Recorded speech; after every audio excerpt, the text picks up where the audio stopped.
Electrocution at sea can be a terrifying experience, but knowing how to respond can make all the difference. Let's dive into the common causes of electrocution on boats. First, faulty wiring is a major culprit.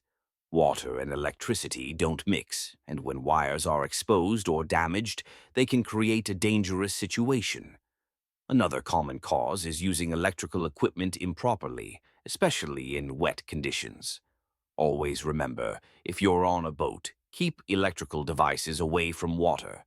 Now, if someone does get electrocuted, it's crucial to act quickly and calmly. First, ensure your own safety. Never touch the victim if they're still in contact with the electrical source. Instead, turn off the power supply if it's safe to do so. If you can't access the power source, use a non-conductive object, like a wooden pole, to push the person away from the source. Once they're clear, check for responsiveness.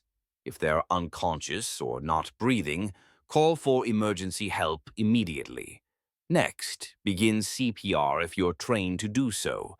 Administer chest compressions at a rate of 100 to 120 per minute, and if you're trained, give rescue breaths.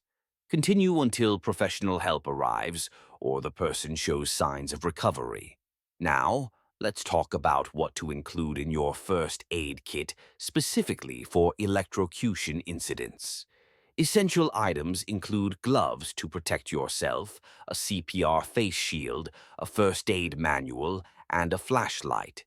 It's also wise to have a portable defibrillator if your vessel is equipped for it. Preparation is key when it comes to emergencies at sea.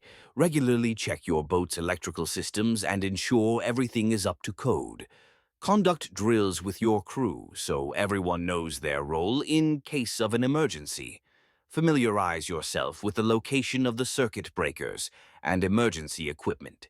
In summary, understanding the risks and knowing how to respond can save lives. Keep your first aid kit stocked and your crew trained. Remember, safety at sea starts with preparation and knowledge.